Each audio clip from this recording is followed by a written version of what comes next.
Whether you're a skeptic or a believer, join me, Rob McConnell, as together we'll investigate the world of the paranormal and the science of parapsychology here on the X-Zone Radio TV show on XZBN and the X-Zone TV channel on Simul TV. Since 1990, the X-Zone Radio TV show has been the place where people dare to believe and dare to be heard. Together, we'll investigate UFOs, aliens, ghosts, Bigfoot, psychic phenomena, lake monsters, conspiracy theories, government cover-ups, the truth embargo, alien abductions, ESP, haunted locations from around the world, and so much more. With over 28 years of broadcasting and more than 4,500 individual guests, the X-Zone is truly a place where fact is fiction and fiction is reality, as evidenced by the credibility, integrity, and professionalism of the guests that we bring to our international audience. If you have seen a UFO, had a close encounter, seen a ghost, Bigfoot, lake monster, or a story that you would like to share or have investigated, contact me, Rob McConnell, by sending me your email to xzone@xzoneradiotv.com, or you can call toll-free 1-800-610-7035, extension 143, and on Skype, X-Zone Radio TV.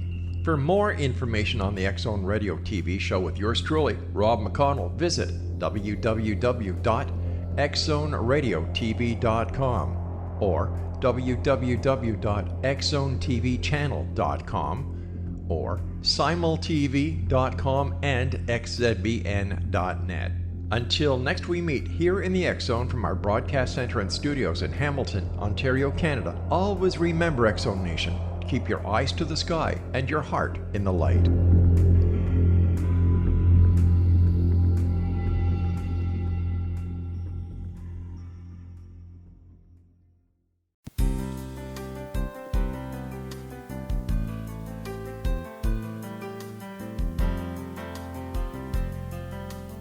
Welcome to Mission Evolution Radio Show with Gwilda Wiyaka, bringing together today's leading experts to uncover ever-deepening spiritual truths and the latest scientific developments in support of the evolution of humankind. For more information on Mission Evolution Radio with Gwilda Wiyaka, visit www.missionevolution.org. And now, here's the host of Mission Evolution, Miss Gwilda Wiyaka.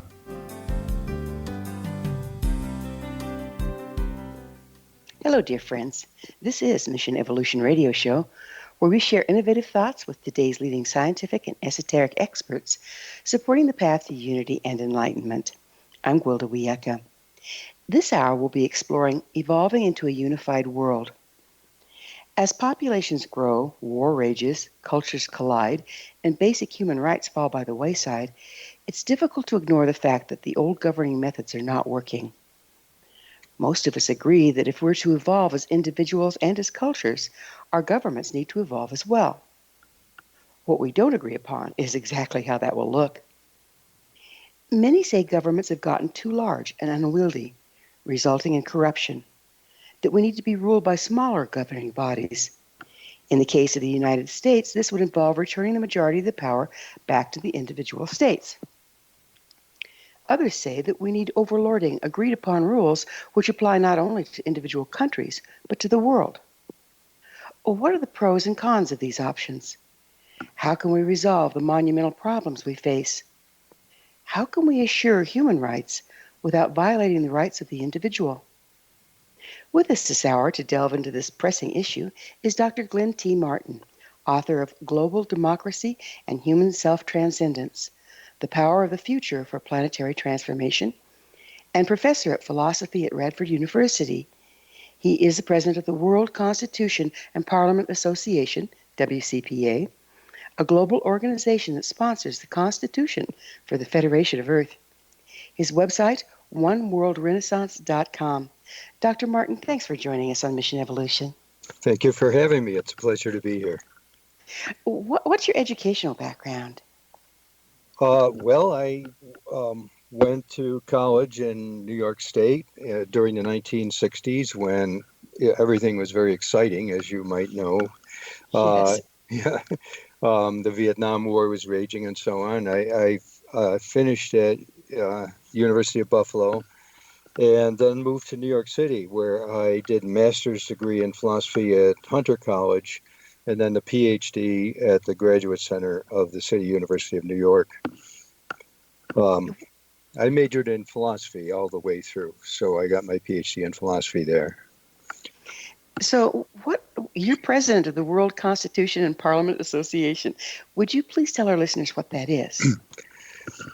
It's an organization that was founded in 1958, coming out of the tremendous movement that occurred worldwide after the First World War, and then between the wars, and then after the Second World War, for democratic world government.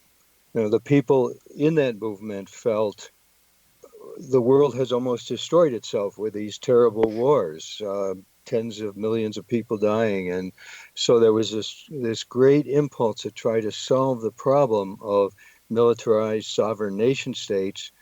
And the founders of WCPA were Philip Isley and his wife, Margaret Isley, along with others, of course, who lived in Denver, Colorado. And they decided that what the world needed most was a constitution for the Federation of Earth. There were other world federalists who were trying to reform the United Nations, others who were trying to create a European Union. But this group said what we need to do is write a constitution for the Earth. So they worked for 33 years through 4 large constituent assemblies where they brought together people from all over the world, dialogued about this, elected a drafting committee, and by 1991 they had a completed constitution for the Federation of Earth. Amazing. So, And yeah. as a professor of philosophy, how did you get involved in the World Constitution and Parliament Association? I was all, as I said, coming out of the experience of the Vietnam War.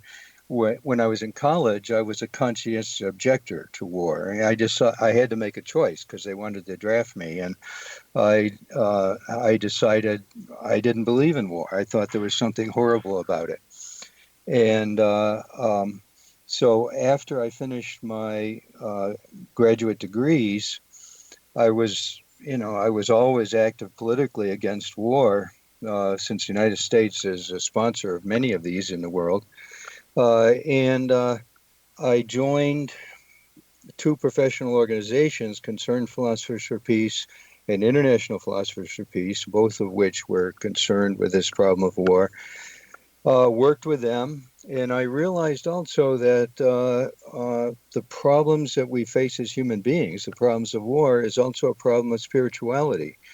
So I was spending a lot of time reading spiritual literature, mainly Buddhism, but also other spiritual thinkers. And so I was working with spirituality and how to prevent war in the actual world of, nation states and so on.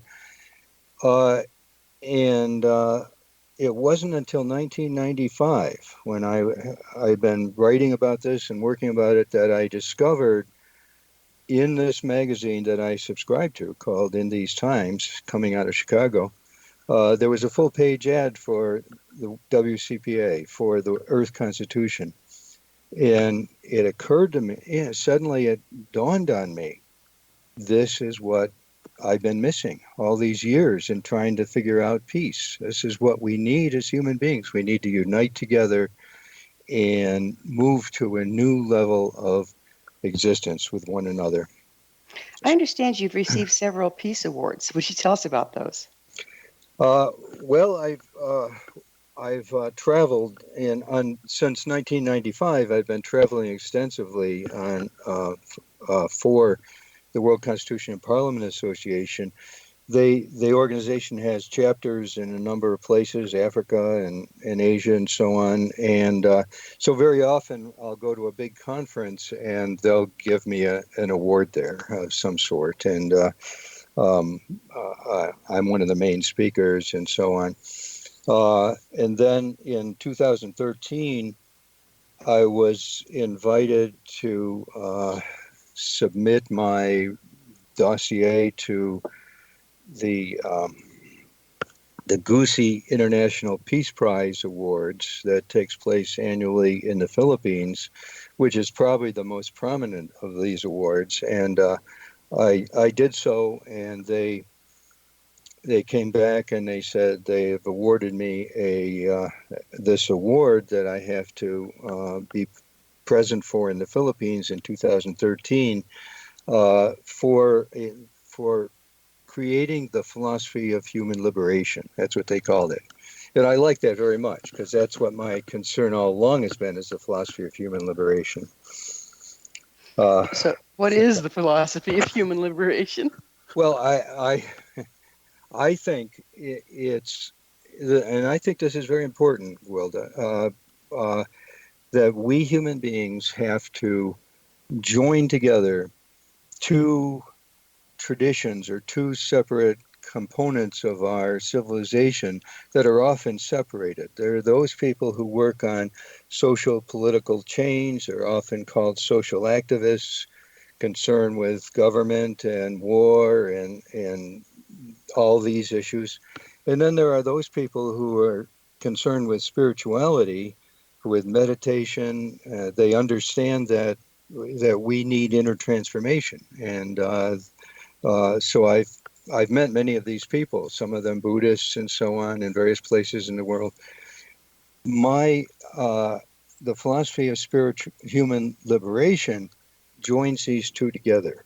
I do not think that we can liberate ourselves spiritually or socially and politically unless we see that there's a dialectic between the way we organize our experience, our politics, our economics on this planet, and the kind of consciousness, the kind of spirituality, the kind of openness that we have to our immense inner potential,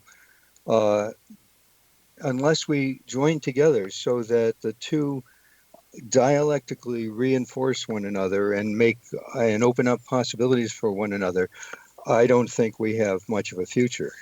So that's human liberation in my view. So it's like as above, so below, as within, so without. Hasn't our lack of spirituality or our disconnection there created the status quo? Yes, you might say that. There's many thinkers who have articulated levels of maturity, ethical, emotional, cognitive maturity. Lawrence Kohlberg, for example, speaks of the lowest egoistic stage that we grow out of into an ethnocentric stage that we then can grow out of into a world-centric stage, and then finally we can reach a cosmocentric stage. And I do agree. I argue that the dominant institutions, it's not just a matter of the stages people are in, because the dominant institutions of our world, global capitalism on the one hand, and we're going to have to pick up on the dominant institutions on the other side of a commercial break. Okay. Dr. Martin and I will return shortly, so don't go away. You're listening to the Mission Evolution Radio Show, coming to you on the X-Zone Broadcast Network, www.xzbn.net.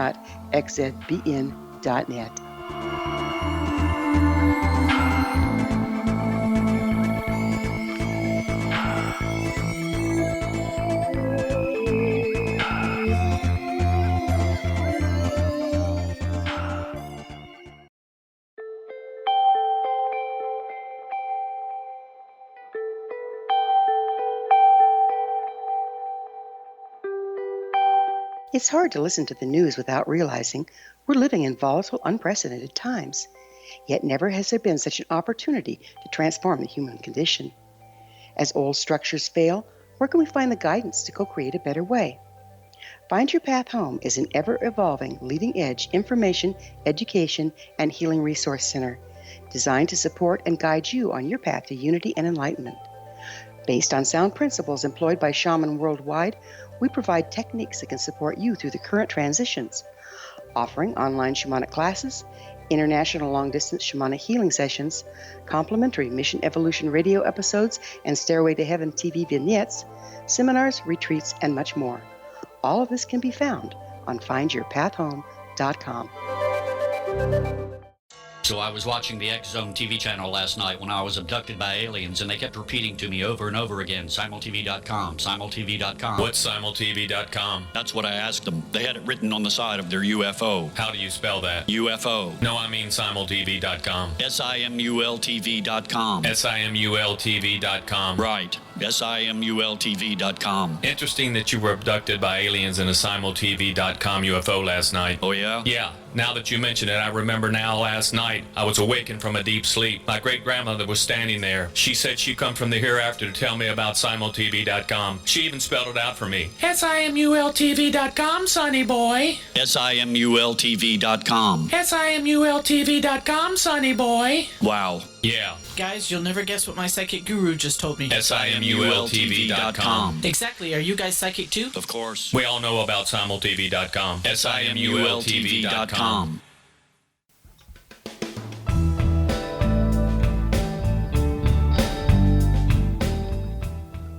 Welcome back. This is the Mission Evolution Radio Show, missionevolution.org. We're dedicated to unification and evolution of consciousness. Our guest this hour is Professor of Philosophy, Dr. Glenn T. Martin. His website, oneworldrenaissance.com.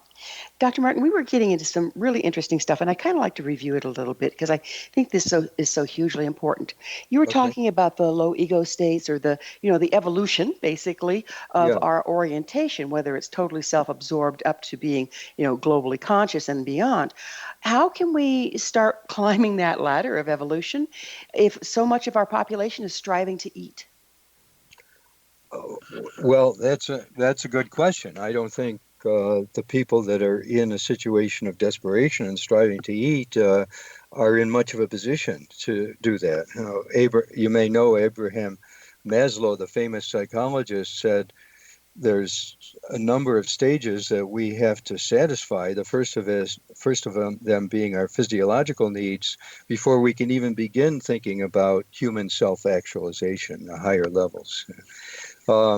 And I think, there's many criticisms of capitalism out there from the time of Marx on that recognize that it cultivates greed, it cultivates egoism, it cultivates systems of domination and exploitation in the world. And I think it's inimical to our spiritual growth. It hinders our spiritual growth, which doesn't mean that under certain circumstances it can happen to individuals. But as far as large populations, I think it inhibits that. But there's another thing, Wilda, that I think is often left out, and that is something that also originated in the early modern period, several centuries ago, along with capitalism, and that is the system of militarized sovereign nation states.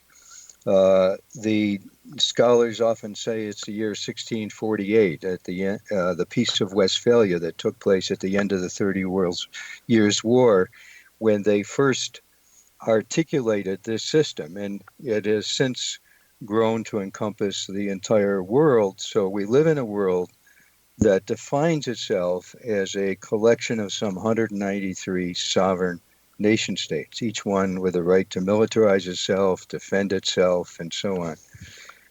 And I think that also impedes our ability to realize our inner spiritual potential as human beings, because it cultivates nationalism, a kind of collective egoism. I am American, I am a Brit, I am a German, I am a Japanese, and so on.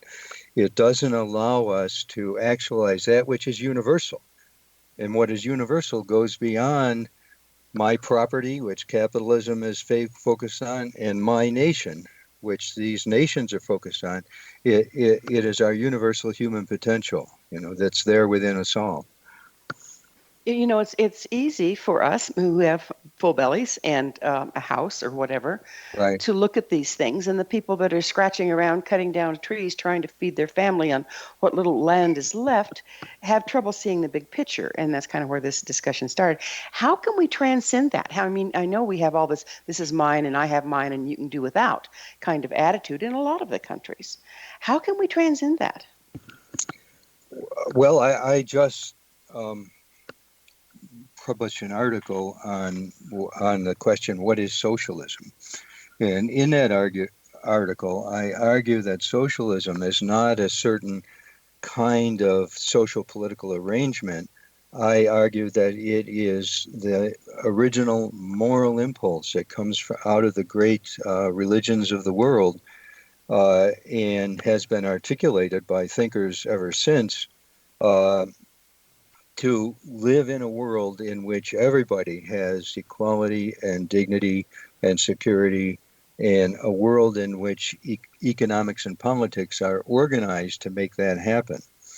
Uh, I think we need, that's the kind of a world we need, and I argue that this vision is embodied in the Constitution for the Federation of Earth, that we cannot actualize this, the so-called socialist and moral imperative. We cannot actualize this as long as we keep dividing ourselves into this collection of sovereign nations. We need to be one civilization, one humanity, living in peace on this planet, demilitarizing the nations, and so on.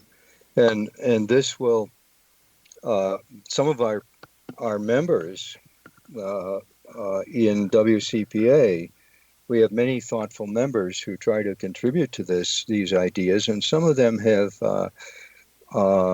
suggested that we create create a resolution saying that we need non-denominational spiritual centers. Once the Earth Federation is organized, we need in every country, in every city, non-denominational spiritual centers to then let people actualize their higher potential as human beings. Isn't that kind of enforcing a religion, even though it's non-denominational? No, I don't think so, because I think there's a difference between religion and spirituality. One of our very prominent distinguished advisors, Swami Yagnovich in India, has written a book about that, in fact, distinguishing between religion and spirituality. And spirituality, we have many people in our organization from every one of the world religions, Buddhists and Hindus and Muslims and so on. We also have many people who are humanists and not religious in that sense. But that doesn't mean that they cannot experience the unsayable depths of existence that permeate our lives. You can call these depths whatever you want. You can call them God or Allah or Brahman or Buddha principle, or you don't have to call them anything, but they're there. They're real. And that's what I think we need to actualize on planet Earth. You know, in the 1950s, we had a lot fewer people than we have going on right now. Do you think these principles can still apply given the overpopulation that we're faced with? That's a serious issue. But I've been reading recently a number of books on the climate crisis, and part of the climate crisis is the huge population that the Earth has to feed and house and clothe. But the books that I'm reading, like for instance Naomi Klein's book, This Changes Everything. She, as you know, she's a Canadian like yourself.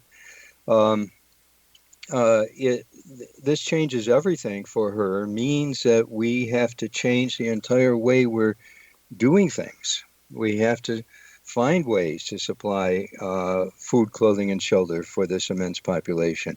And in my view, by joining human beings together under the Constitution for the Federation of Earth, what we're doing is creating a synergy, a tremendous movement beyond our present fragmentation, beyond our limitations.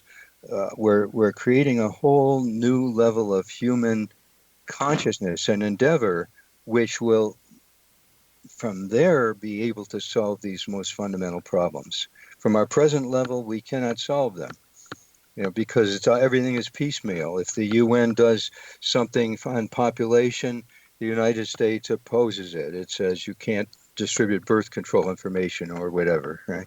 What we need is a collective, unified global public authority representing the common good of us all that can create a unified system that includes not only the availability of contraceptive information to women and education for women around the world about their rights and their control over their bodies, but we need an economy that supports that and a political system that supports that. It has to be an integrated solution. Well, right now, we're running out of real estate, right? Yes. And we're running out of real estate. There's just no two ways around it. And some people own property. A lot of people own property, and a lot of people own nothing. How Yeah. are we going to balance that out without violating the rights of the individual in face of supporting human rights? These are good questions. And you mentioned that in your introduction at the beginning of this conversation. You distinguish between the rights of the individual and human rights and so on, as I understood what you were saying.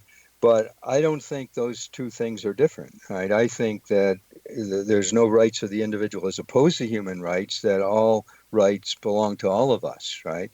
And the question of property is something that needs to be thought about and legislated about.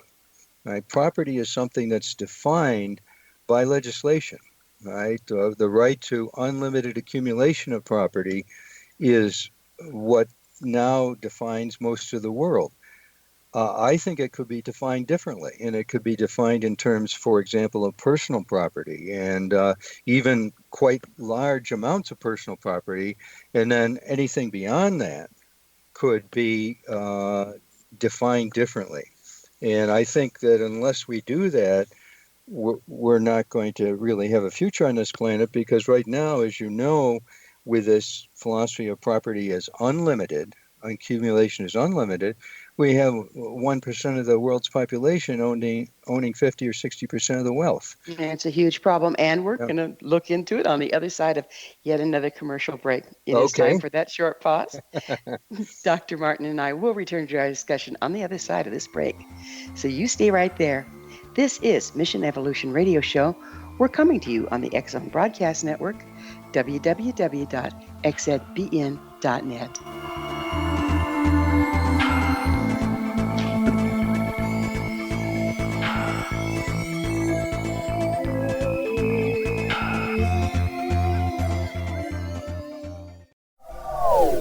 They are here, and they've been here for thousands of years, making their presence known in the shadows. They might be seen by a lonely motorist on a deserted road late at night, or by a frightened and confused husband in the bedroom he is sharing with his wife. But who are they? What do they want? Why are they here? Perhaps most concerning, has the government been aware of their presence all along? The new book by Ellie Marzulli, UFO Disclosure, the 70-year cover-up exposed, delves into the world of UFOs. Can full disclosure be soon? Order now and receive a free hour and 37-minute DVD on the UFO phenomenon. UFOs are real. Get both the book and the DVD, a $40 value, for only $19.99. To order your book and DVD today, go to lamarzulli.net. That's LAMARZULLI.net.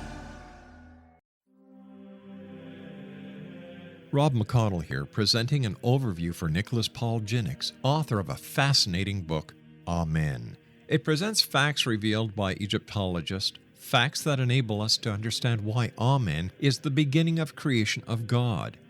It provides recommendations for religious leaders of the major religions to unify their beliefs and teach the Word of God.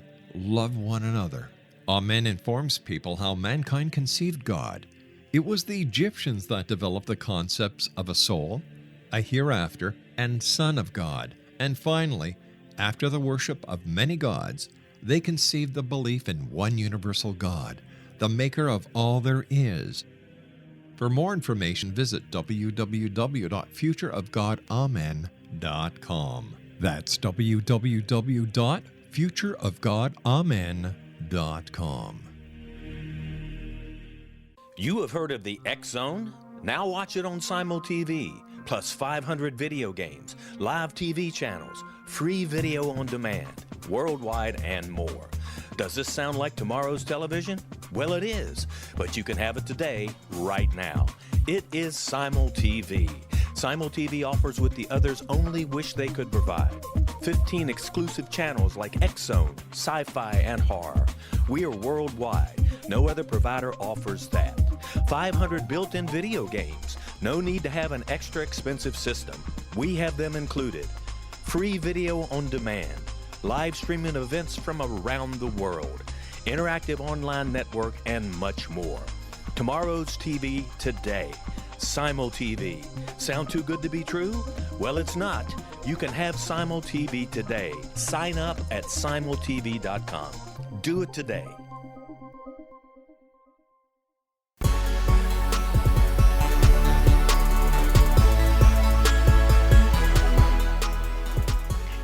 Welcome back. This is the Mission Evolution Radio Show, missionevolution.org, bringing leading-edge information supporting the path to enlightenment. We're speaking with Dr. Glenn T. Martin, the author of Global Democracy and Health and Human Self-Transcendence, The Power of the Future for Planetary Transformation. His website, oneworldrenaissance.com. Dr. Martin, we were talking about property. Now, property is a very interesting issue. And as we're saying right now, we have unlimited accumulation of property allowed. Yes. And it would make sense that if we ceiling that, we might start to counterbalance this imbalance we have. However, what are we going to do? Just abscond with property from people that own it presently? Well, we've got to solve our most fundamental problems. We've got to solve the problem of people starving. In 50% of the world, often people will go to bed hungry every night. If we unite together and we feel that we're united, it seems to me that those people who are, who have 10, 20, 30, 40 billion dollars must realize that they don't need this property. They have the so-called legal right to it under the present system. But a legal right is not the same as a moral right, and it's not the same as need, right? No one needs that. In fact, writers often point out that, Bill Gates could spend every day of his life, he could spend as fast as he could, and he'd never run out, right? Just because that's just more than any one person needs. We need to begin to think about what are our basic human needs, what is a meaningful life, what kinds of satisfactions do we have in life, and if we begin to think about those things. And the UN, for example, the UN Development Program does think about those things and defines a meaningful life, not in terms of the amount of money a person has or the amount of property they have, but in terms of their life choices, their capacity for respect in their community, esteem, a feeling of doing something that's fulfilling and worthwhile with their life. All these are values that are genuine and fundamental to being a human being. They're fundamental to our spiritual awakening and so on, our sense of what the depths of human life are all about. None of them require a great deal of property. So I think... it seems like we're trying to derail a hellbound train here. Because on one side, you have the people that are starving to death, can't afford to care about whether they're cutting down a tree to scratch out a living. Right. And then you have the others that have been brought up in such lack of spirituality that the only thing they have to fill themselves is more possessions. Right. These are two polarized sides, and we're running out of time. How are we going to get this to come around? Well, I think that we, all of us, should be promoting the Constitution for the Federation of Earth. I think that we need to realize, even those people that are grasping with property and have more than they need, they realize that their children don't have a future on this planet. I mean, literally the case, if we don't, for example, stop global warming, if we don't stop filling the atmosphere of the Earth with greenhouse gases, we are liable within a couple of decades to enter into a runaway global warming, which we will not be able to control.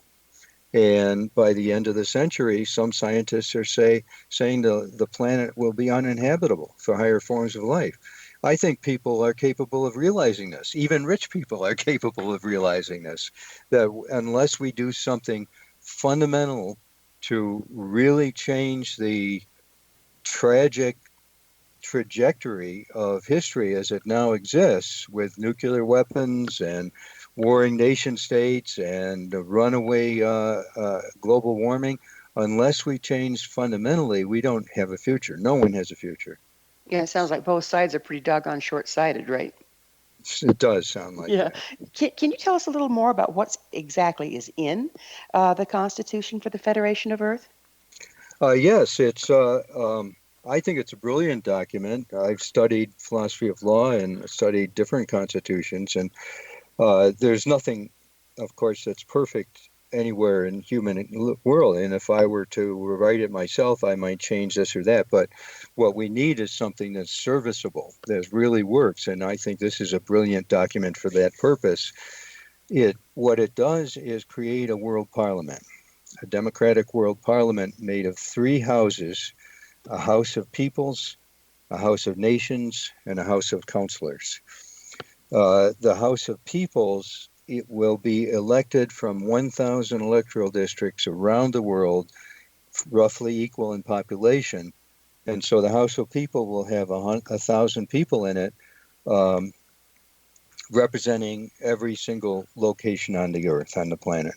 The House of Nations will have one, two, or three representatives from each nation, depending on its size. So the big ones with lots of population will have three, and so on. The small ones will have one. So it will probably have about 300 representatives there. And in the House of Counselors, which I think is a brilliant attempt to get some wisdom into government, which, What a concept, right? yeah, what a concept, right? We in the United States have a serious problem in that respect right now. But it students and faculty from around the world will be nominating people from 20 world magna districts, and these people that they nominate will be people who are experts in environment and experts in human rights and experts in technology and all kinds of things. And then those nominees will be elected by the Houses of Parliament for the House of Councillors. So they have 200 people in it. You know, So this sounds a lot like the structure that the Native Americans and the original Canadians used in their governing, that's interesting. isn't it? They would always have a council of elders, and Yes, they did. Yeah. everything was represented equally. Yeah. This is an attempt, a very, I think, sophisticated attempt to get something like a council of elders there. Their main function will, which I think is excellent, will be nominations. So all the positions within the government, the world executive, the world judiciary, the world police, and attorneys generals, and so on, they will be elected by the parliament from a group of nominations made by the House of Councillors. Mm. So you won't get people nominated who are entirely unqualified, for example, like is happening with the Supreme Court in the United States right now. Can we really, though, expect one constitution to be applicable to so many different cultures and belief systems? I mean, we're pretty divergent right now. Yeah, so I think we can, because it doesn't. I think it will preserve cultures and belief systems, and it will protect them. The preamble to the Earth Constitution talks about the principle of unity in diversity, which is the basis, it says, for a new world order. Right now, without unity, we have this diversity around the world, and we have the situation where the big cultures, those that have power and wealth and so on, begin to absorb and diminish the secondary cultures, the smaller ones. Languages are disappearing. As you know, English is now the dominant language everywhere, and it's the same with cultures. And unless we have a principle of unity that recognizes our common humanity and our common dignity as human beings everywhere, and the validity and beauty of our cultures and beliefs, that principle of unity will protect the diversity of the world.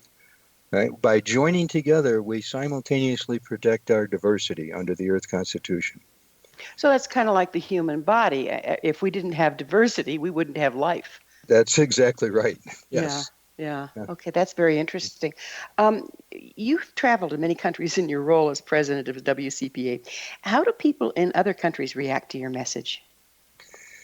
Interestingly enough, they react much more positively, especially in the so-called third world countries, Latin America, Africa, South Asia, and so on, than they do in the United States, where I live. In the United States, the attitude is often like, why do we need that? We have everything we need right now. But when I talk to people in the global South, first of all, they recognize that they're in a trap. Very often, I've had conversations with groups in Togo, for example, in West Africa, and I say to them, "Why are you poor?" And they say, "What? What?" And I say, "Are you stupid? Is that why you're poor?" And they say, "No, we're not stupid." I say, "Are you lazy? Is that why you're poor?" "No, we're not lazy." "Then why are you poor?" And in the course of the conversation, it turns out they know that they're in a global trap.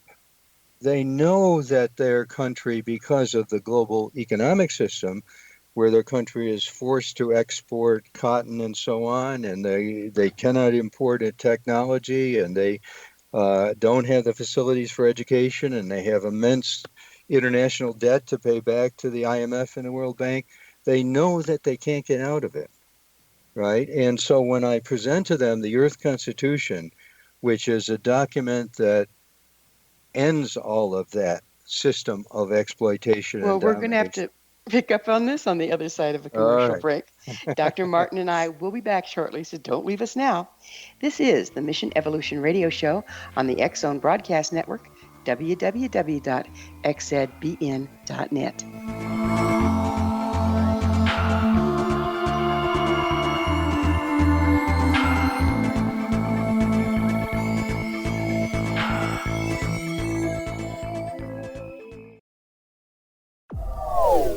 They are here, and they've been here for thousands of years, making their presence known in the shadows. They might be seen by a lonely motorist on a deserted road late at night, or by a frightened and confused husband in the bedroom he is sharing with his wife. But who are they? What do they want? Why are they here? Perhaps most concerning, has the government been aware of their presence all along? The new book by Ellie Marzulli, UFO Disclosure, the 70-year cover-up exposed, delves into the world of UFOs. Can full disclosure be soon? Order now and receive a free hour and 37-minute DVD on the UFO phenomenon. UFOs are real. Get both the book and the DVD, a $40 value, for only $19.99. To order your book and DVD today, go to lamarzulli.net. That's LAMARZULLI.net. Christopher Fulton is a survivor of the national security state. All he wanted to do was preserve history when he acquired a Cartier watch from the estate of President Kennedy's personal secretary. But that simple act set off a terrible chain reaction. He was pursued by the U.S. Justice Department and the FBI, thrust into the middle of the U.S. government's Assassination Records Review Board, even monitored and pursued by the Russian government. All because that Cartier watch was the missing link of evidence, a timepiece worn by JFK that fateful day in Dallas, a link resulting in Christopher being incarcerated and attacked for 9 years because he opened a hidden chapter in history. The intriguing journey outlined fully in Christopher Fulton's memoir, The Inheritance, is available now through TrineDay.com or Amazon.com. The Inheritance, Poisoned Fruit of JFK's Assassination by Christopher and Michelle Fulton is a must-read, an incredible tale of how easily our own government can overrule justice. The Inheritance, Poisoned Fruit of JFK's Assassination.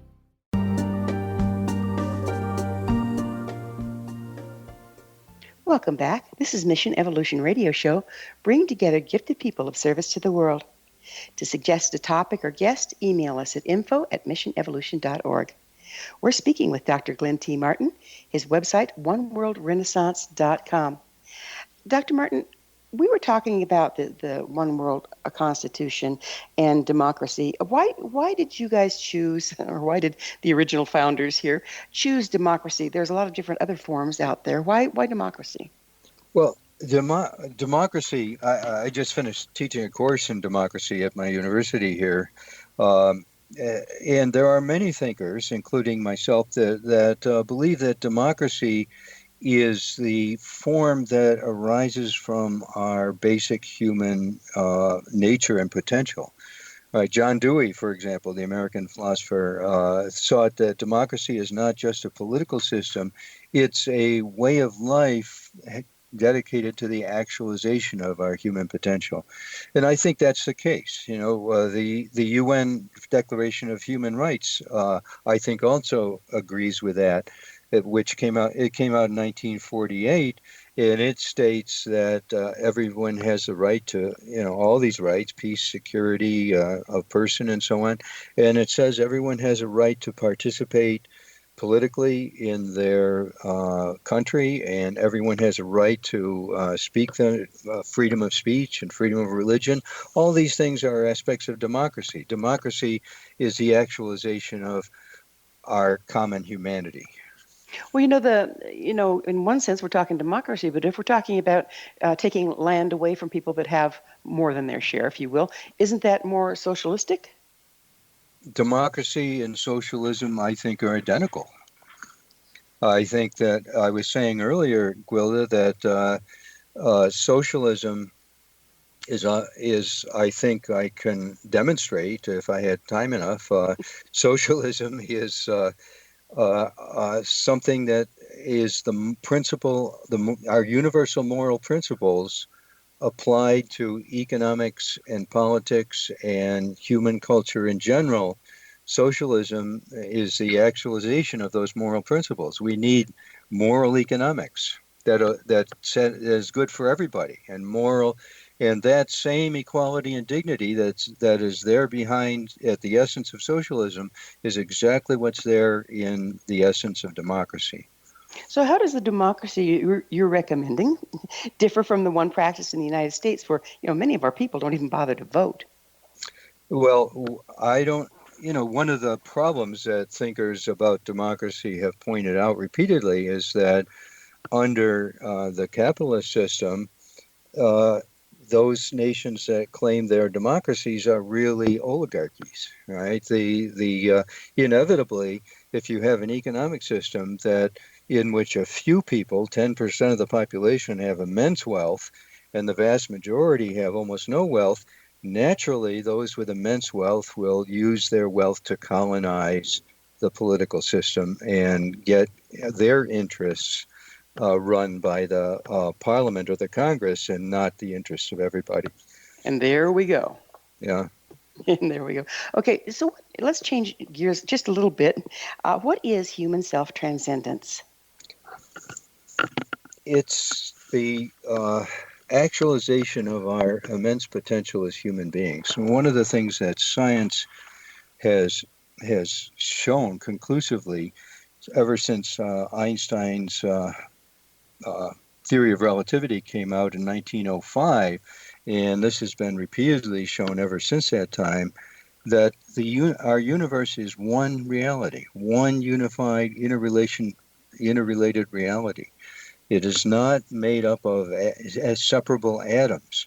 And the evolutionary process has produced us, has produced human beings, which means that what out of this vast evolution, 3.8 billion years on planet Earth, finally, only in the last few thousand years, that has blossomed into self-awareness in human beings, self-consciousness. So what this means is that the fundamental principle of the universe, the evolutionary principle of the universe, the depths of existence have blossomed into self-consciousness in us. So we are,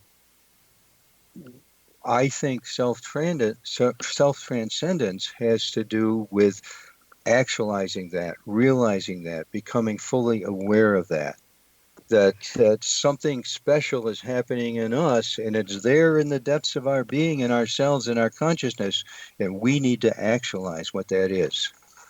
How much does it have to do with not just what's going on within the individual, but then what that allows to happen within the populace at large? I think there's the individual and the populace at large, human civilization, are in somewhat parallel, just as you and I can move, as we were saying earlier, through egoistic and ethnocentric and world-centric to cosmocentric levels of consciousness. So human civilization is in that same process. And, people speak of the things like the 100 monkey syndrome, right? That if 100 monkeys start doing something, suddenly the whole tribe of thousands will start doing it. Maybe something like that is happening right now on our planet, right? That some people have reached global consciousness and begin to speak in terms of our universal human welfare and our common needs as human beings. And if we reach a certain crucial number, 1% or 2% or 5%, whatever it might be, perhaps civilization itself will begin thinking differently and rise to this higher level of unity and diversity. So all this crisis we are looking at might simply be growing pains of us evolving to another level of humanity? I think that's possible. Yeah, that there's some thinkers I've read that speak of the midnight that we're now passing, the crisis, the danger to our very existence that comes from, for example, nuclear weapons and the hate and fear that's everywhere. This is like a cathartic growing pain, and we will find that before we know it, it may be that we will all just see this as childishness, as nothing fundamental, as something that we've just grown beyond and we don't need anymore, including these vast accumulations of property that we were talking about before. We could be fighting over the stateroom, but if the ship is sinking, we can change our viewpoint, right? That's right, exactly. How can we possibly hope to enforce governmental rules worldwide? Article 17 of the Constitution gives the mechanisms for ratifying it. And there's 3 stages. It doesn't have to be done all at once, but it can be begun with, say, 25 nations coming together and deciding. But what will happen is that this will rapidly, because human beings are in this crisis that we've been talking about, it will rapidly spread worldwide. People will see that there's a way out of the current dilemma. There's a way out of this mess that we're in, demilitarizing the nations and so on.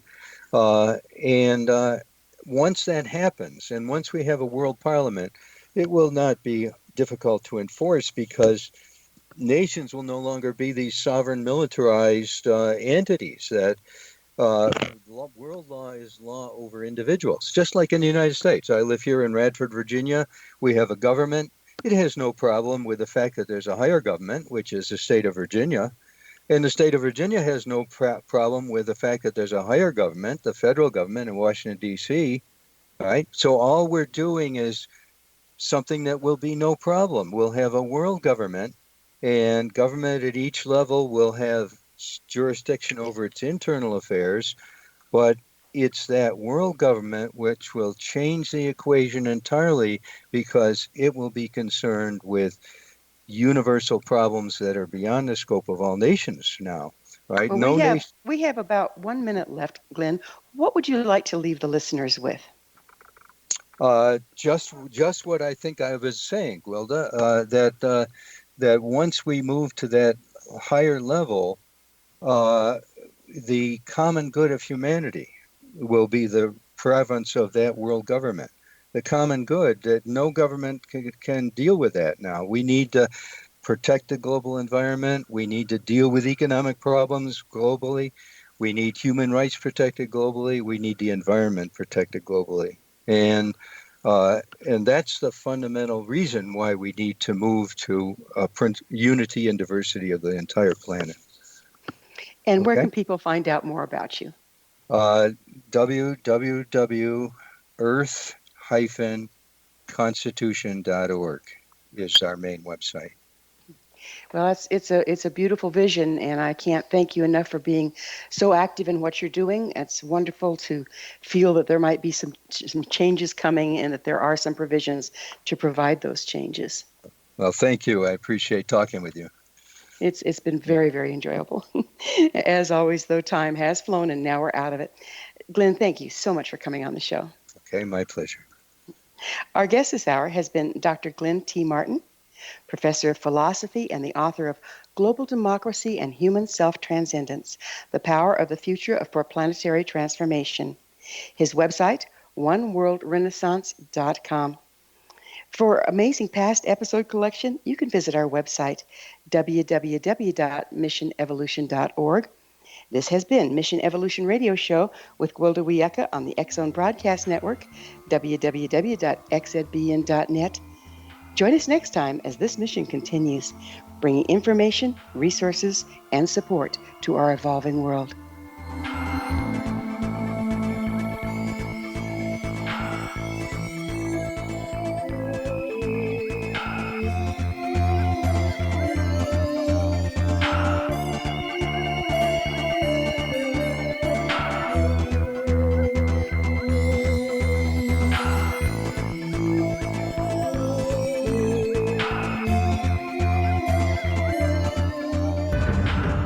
If you are looking for a safe, zero-calorie natural option to the harmful artificial sweeteners on the market today, Just Like Sugar is what you're looking for. Just Like Sugar is a wonderful natural alternative for those health-conscious people who choose a calorie-restricted diet with a great, pure, sweet flavor that tastes just like sugar. Just Like Sugar is a great natural option for people suffering from diabetes and may be useful in restricted diet programs where standard sugars are not allowed and does not cause a laxative effect of some other sweeteners.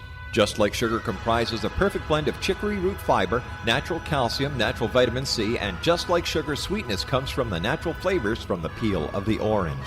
Just Like Sugar is a natural alternative to harmful artificial sweeteners and will change the way that you believe all natural sweetener products taste. Just Like Sugar is available at your local Whole Foods markets, Wild Oats markets, Henry's, Sun Harvest, and many other fine natural food stores in the U.S., Canada, and worldwide.